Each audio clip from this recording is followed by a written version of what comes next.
السلام علیکم، بول نیوز میں میں ہوں جواد کمال اور میں ہوں سحر فاطمہ۔ ہیڈ لائنز آپ جان چکے ہیں، بلیٹن کا باقاعدہ آغاز کریں گے۔ آغاز میں ناظرین آپ کو بتائیں کہ پاکستان کے مفاد میں 15 اکتوبر کی کال واپس لی جائے۔ کسی نے احتجاج کرنا ہے تو ایس سی او کے بعد کرے۔ نائب وزیر اعظم اسحاق ڈار کے اسلام آباد میں پریس کانفرنس۔ بولے ایک سیاسی جماعت ایس سی او ناکام بنانے کی کوشش کر رہی ہے۔ کئی سال بعد پاکستان عالمی ایونٹ کی میزبانی کر رہا ہے، ہماری تیاری مکمل ہے۔ چاہیے کہ 15 کی کال کو کینسل کریں ملکی مفاد میں۔ ملک کی کیا میسیج آپ دیں گے کہ ایک جو پولیٹیکل پارٹی ہے وہ اس کو نہ صرف پارٹیسپیٹ کرتی نظر نہیں آ رہی ایسے ایونٹس میں، بلکہ اس کے خلاف اس کو ناکام بنانے میں کوشش کر رہی ہے۔ اللہ تعالیٰ کے فضل و کرم سے تیاری پوری ہے۔ میزبانی کا جو ہے ان کی ہماری ذمہ داری انشاءاللہ وہ پوری طرح ہم نبھائیں گے۔ شنگھائی تعاون تنظیم کا سربراہ اجلاس، تیاریاں عروج پر ہیں، انتظامات مکمل کر لیے گئے۔ شہر اقتدار کو رکن ممالک کے پرچموں سے سجا دیا گیا ہے۔ شاہراہوں پر عالمی رہنماؤں کی تصاویریں بھی آویزاں کر دی گئی ہیں۔ مختلف ممالک کے وفود کی آمد کا سلسلہ بھی شروع ہو گیا۔ سیکیورٹی کے فل پروف انتظامات کیے گئے۔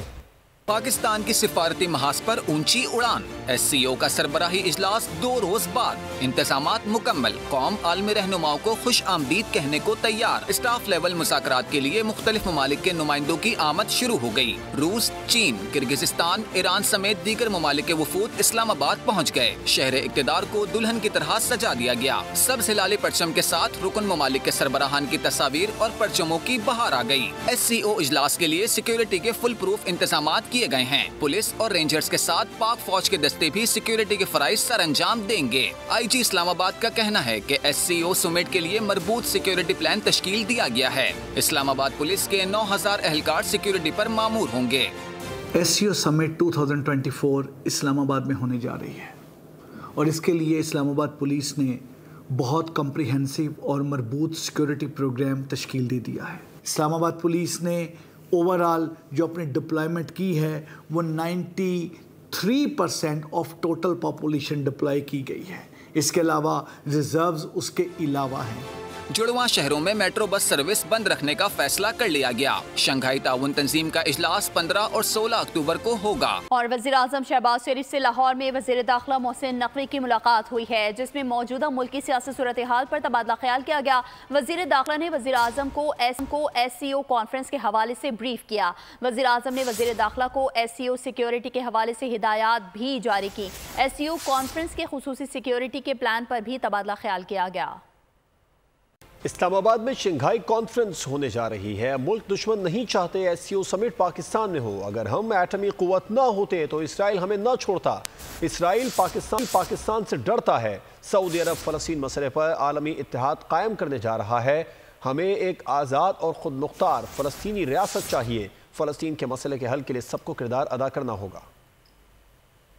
شنگھائی کے ممبران آ رہے ہیں، دنیا کی 3 بڑی ایٹمی قوتیں جمع ہوں گی۔ پاکستان اور اسلام کے دشمن یہ چاہتے ہیں کہ یہ جو اسلام آباد میں 3 دن کے بعد اجتماع ہونے والا ہے یہ نہ ہو، کہ اگر آج آپ کے پاس یہ ایٹمی قوت نہ ہوتی تو اسرائیل آپ کو چھوڑتا۔ آج سعودی عرب عالمی اتحاد قائم کرنے جا رہا ہے فلسطین کے مسئلے پر، جس کا 1 پوائنٹ ایجنڈا ہے کہ ہم نے فلسطینی ریاست کو قائم کرنا ہے۔ اور جماعت اسلامی ایسی کسی تحریک کا حصہ نہیں بنے گی جو اسلام اور پاکستان کے خلاف ہو۔ امیر جماعت اسلامی پاکستان حافظ ظہیم الرحمان کا 2 ٹوک اعلان، بولے جماعت اسلامی کسی سے سیاسی اتحاد نہیں کرے گی، ضرورت کے مطابق تمام پارٹیز کے پاس جائیں گے اور ملاقاتیں بھی جاری رکھیں گے۔ حکومت کو ہر صورت بجلی کے بلوں میں کمی لانا ہوگی۔ مزید آئی پی پیز کے معاہدوں کو ختم کر کے عوام کو ریلیف دینا ہوگا۔ اپنے پلیٹ فارم سے اس وقت سیاسی کام کرے گی، چاہے وہ عوام کے حقوق کی تحریک ہو، چاہے وہ کسی چیز پر اپنا موقف پیش کرنا ہو، چاہے کوئی تحریک لے کر چلنا ہو۔ ہم نون لیگ سے بھی ملیں گے، پیپلز پارٹی سے بھی ملیں گے، پی ٹی آئی سے بھی ملیں گے، جے یو آئی سے بھی ملیں گے، ملی یکجہتی کونسل میں بھی جائیں گے اور اے این پی سے بھی بات کریں گے، سب سے بات کریں گے۔ آ سکتے ہیں، جا سکتے ہیں، جو وقت کی ضرورت ہے ہم سب سے ملیں گے ضرورت کے اعتبار سے اور اپنے موقف پر قائم رہیں گے۔ البتہ ہماری یہ پالیسی ہے کہ ہم انتخابی الائنس نہیں کریں گے تو نہیں کریں گے انشاءاللہ، یہ ہماری پالیسی ہے کہ اگر کوئی سیاسی اعتبار سے جدوجہد بھی ہے تو اپنے پلیٹ فارم سے کریں گے، وہ ہم جماعت اسلامی کے پلیٹ فارم سے کریں گے۔ پاکستان میں بین الاقوامی وفود کی آمد روکنے کی کوشش میں دشمن ممالک کا بڑا ہاتھ ہے۔ ایئرپورٹ دہشت گردی کا واقعہ اسی سلسلے کی کڑی ہے۔ وزیر بلدیات سندھ سعید غنی کا تقریب سے خطاب، کہا سعودی عرب سے سفارتی تعلقات کے ساتھ روحانی تعلق برقرار رہے گا۔ سعودی عرب کے قومی دن کے حوالے سے مبارکباد پیش کرتے ہوئے کہا پاکستان اور سعودیہ کے درمیان روحانی تعلق کی وجہ خانہ کعبہ اور مدینہ منورہ ہے۔ پاکستان میں بین الاقوامی جو ڈیلیگیشنز آتے ہیں یا سربراہان مملکت کے جو وزٹس ہوتے ہیں، اس کو روکنے میں پاکستان کے دشمن ممالک کا جو ہے بڑا کردار ہوتا ہے۔ کچھ روز پہلے جو کراچی ایئرپورٹ کے پاس ایک دہشت گردی کا واقعہ ہوا، وہ بھی اسی سلسلے کی ایک کڑی ہے۔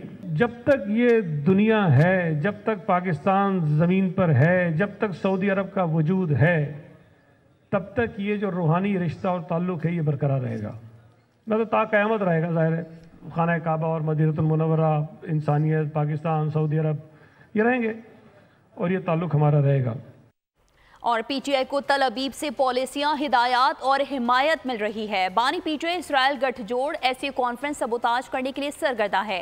صوبائی وزیر اطلاعات شرجیل انعام میمن کا اہم بیان سامنے آ گیا، کہتے ہیں بانی پی ٹی آئی پاکستان میں صہیونی مفادات کے تحفظ کے لیے کام کر رہے ہیں۔ اسرائیل اور بانی پی ٹی آئی کا گٹھ جوڑ چاہتا ہے کہ کسی طرح شنگھائی تعاون تنظیم کانفرنس سبوتاج ہو جائے۔ یہ پاکستان میں صہیونی مفادات کے لیے کام کر رہے ہیں۔ وزیر اطلاعات سندھ شرجیل انعام میمن کا اہم بیان، کہا کہ پی ٹی آئی اور اسرائیل کا گٹھ جوڑ پاکستان کے قومی مفادات پر سمجھوتا ہے۔ ماضی میں بھی بانی پی ٹی آئی پاک چین دوستی کو نقصان پہنچانے کے لیے چینی صدر کے دورے کو سبوتاج کرنے کی سازش کا حصہ رہے ہیں۔ پی ٹی آئی قیادت بیرون ملک دشمن ایجنڈوں پر عمل پیرا ہے۔ پی ٹی آئی کا تھنک ٹینک اس وقت تل ابیب میں بیٹھا ہوا ہے، اب پاکستان کے خلاف سازشوں میں مصروف ہے۔ پی ٹی آئی کو تل ابیب سے پالیسیاں، ہدایات اور حمایت مل رہی ہے۔ بین الاقوامی لابنگ کے لیے تل ابیب میں پی ٹی آئی کے ہینڈلرز مسلسل متحرک ہیں۔ بیرونی قوتوں کی جانب سے پی ٹی آئی کی امداد کا مقصد ملک میں سیاسی عدم استحکام پیدا کرنا اور پاکستان کی اقتصادی اور سفارتی ترقی کو روکنا ہے۔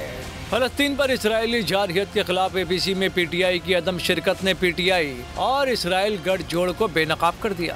ملک کے مستحکم اداروں کے خلاف سازشیں اور ان پر حملے اسرائیلی آشرواد سے کیے جا رہے ہیں۔ بانی پی ٹی آئی ملکی اداروں کو کمزور کر کے صہیونی مفادات کے لیے کام کر رہے ہیں۔ شنگھائی تعاون تنظیم کا اجلاس، چینی وزیر اعظم 4 روزہ دورے پر کل پاکستان پہنچیں گے۔ مہمان اس دوران انتہائی مصروف ایام گزاریں گے۔ وزیر اعظم شہباز شریف چینی وزیر اعظم سے پاک چین تعلقات کے تمام پہلوؤں پر تبادلہ خیال کریں گے۔ چینی وزیر اعظم شنگھائی تعاون تنظیم کے سربراہی اجلاس میں بھی شرکت کریں گے۔ چینی وزیر اعظم لی کیانگ کا دورہ پاکستان، مہمان مصروف ایام گزاریں گے۔ ترجمان دفتر خارجہ نے تفصیلات جاری کر دیں۔ چینی وزیر اعظم 4 روزہ دورے پر کل پاکستان پہنچیں گے۔ ترجمان دفتر خارجہ کے مطابق وفد میں China international development corporation agency اور دیگر اعلیٰ حکام شامل ہوں گے۔ شہباز شریف اور لی کیانگ کے درمیان وفود کی سطح پر سی پیک، معاشی تعاون اور 2 طرفہ تجارت پر بات ہوگی۔ ترجمان دفتر خارجہ کا مزید کہنا ہے کہ چین کے وزیر اعظم صدر مملکت آصف علی زرداری پارلیمانی لیڈروں اور اعلیٰ عسکری قیادت سے بھی ملیں گے۔ لی کیانگ شنگھائی تعاون تنظیم کی کانفرنس میں بھی شرکت کریں گے۔ 15 اور 16 اکتوبر کو اسلام آباد میں ہونے والے سمٹ میں مختلف ممالک کے 200 وفود شرکت کریں گے۔ اور ملک کی معیشت درست سمت میں گامزن ہے۔ سی پیک کے دوسرے مرحلے کا آغاز کرنے جا رہے ہیں۔ سیاسی اور عسکری قیادت سی پیک منصوبوں کی تکمیل کے لیے پرعزم ہے۔ وزیر خزانہ محمد اورنگزیب کا اسلام آباد میں تقریب سے خطاب، کہا چین کی ترقی دنیا کے لیے مثال ہے۔ چین کی جانب سے پاکستان میں اربوں ڈالرز کی سرمایہ کاری کی گئی۔ سی پیک کے تحت 9000 میگا واٹ بجلی مختلف پروجیکٹس کے لیے استعمال ہو رہی ہے۔ چائنیز آئی پی پیز پاکستان میں سب سے بڑے بیرونی سرمایہ کار ہیں۔ As we have moved towards macroeconomic stability, as you've seen in the last 12 to 14 months, the exchange rate have been stable. Is going to be an important enabler for executing CPEC Phase 2. Under Prime Minister Shehbaz Sharif, Chief of Army Staff right behind it, we are very committed in terms of taking CPEC Phase 2 forward, which is all about B2B. Because China has invested over $20 billion in planned energy projects and therefore transforming the energy landscape of Pakistan. Chinese IPPs, as we all know, are most diverse and largest investors in Pakistan. دہائیوں پر محیط پاکستان اور چین کی دوستی نسل در نسل آگے منتقل ہو رہی ہے. دونوں ممالک سی پیک کے اگلے مرحلے کا آغاز کرنے جا رہے ہیں. وفاقی وزیر اطلاعات عطا اللہ تعالی کا چائنا چیمبر آف کامرس کی تقریب سے خطاب. کہا کہ پاکستان اور چین کی اسٹریٹجک شراکت داری قابل تحسین ہے. سی پیک اور نان سی پیک منصوبوں سے توانائی کے مسائل ختم ہوئے. It means to us in Pakistan, and it is a friendship which is passed on to us through generations. CPEC 2 will indeed prove to be a game changer in this region, because we in Pakistan can provide good industrial zones to Chinese companies. We had CPEC projects coming up in the form of Saiwal coal power plant. We had CPEC projects coming up in the form of Thar coal, the Karachi port energy project. So it is the Chinese friend who stands the energy crisis, and here we are at zero load shedding thanks to CPEC and non-CPEC energy projects which helped us get out of that crisis. چین نے پاکستان کی معاشی ترقی میں نمایاں کردار ادا کیا ہے. ملک کی ترقی میں اقتصادی راہداری منصوبے کا اہم کردار ہے. چیئرمین سینٹ یوسف رضا گیلانی نے کہا بیرونی سرمایہ کاری کی حوصلہ افزائی کے لیے اقدام اور اصلاحات جاری ہیں. پاکستان چین کے ساتھ تعلقات کو بہت اہمیت دیتا ہے. مختلف شعبوں میں چینی کمپنی سرمایہ کاری کر رہی ہیں. چین نے پاکستان کی معاشی ترقی میں نمایاں کردار ادا کیا. ملک کی ترقی میں اقتصادی راہداری منصوبے کا اہم کردار ہے. اور پاکستان میں ہونے والی مثبت تبدیلیاں IMF نے اعتراف کر لیا. رپورٹ جاری کرتے ہوئے کہا کہ اسٹینڈ بائی معاہدے سے کرنٹ اکاؤنٹ خسارے میں بڑی کمی آئی ہے. 9 ماہ کے دوران مہنگائی میں کمی کا رجحان برقرار رہا. پالیسیز کے نفاذ سے شرح نمو 2.4% تک پہنچ گئی. پاکستان میں پالیسیوں کے نفاذ سے 20 سالوں میں پہلی بار پرائمری سرپلس 0.9% ہو گیا. سخت مالیاتی اور مانیٹری پالیسی سے مہنگائی 9.6% تک گر گئی. گزشتہ 9 ماہ کے پروگرام کے بعد سرکاری اور نجی انفلوز کی بحالی ہوئی. ان تمام مثبت تبدیلیوں نے پاکستان کی معیشت کو مستحکم کرنے میں مدد کی.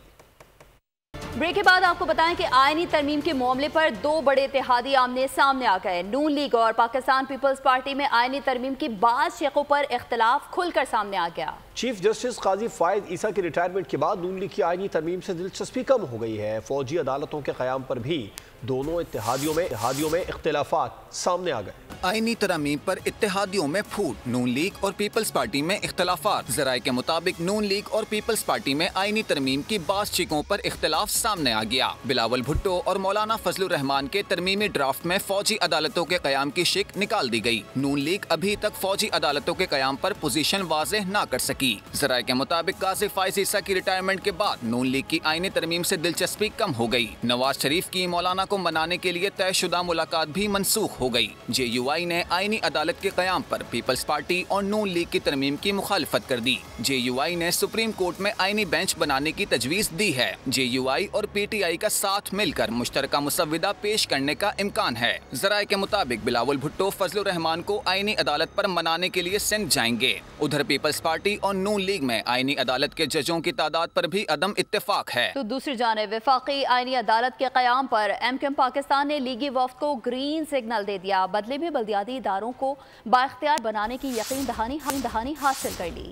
MQM اور مسلم لیگ نون کے درمیان پاکستان ہاؤس میں اہم ملاقات. وفاقی آئینی عدالت کے قیام پر MQM نے حکومتی وفد کو ہاں کر دی. MQM رہنماؤں کا آئینی ترمیم میں بلدیاتی اداروں کو بااختیار بنانے پر زور. نون لیگ نے بھی عمل درآمد کی یقین دہانی کرا دی. میڈیا سے گفتگو میں احسن اقبال نے کہا MQM کی مرکزی قیادت سے ملک کی موجودہ صورتحال پر بات چیت ہوئی ہے. ہم MQM کی مرکزی قیادت کو ملک کی صورتحال کے بارے میں تبادلہ خیال کرنے کے ساتھ ساتھ جو مجوزہ آئینی ترمیمی پیکج ہے اس کے بارے میں بھی آگاہ کریں اور ان سے اس پیکج کے لیے درخواست کریں. خالد مقبول صدیقی نے بتایا MQM کی دیرینہ جدوجہد آرٹیکل 140A کی بحالی ہے.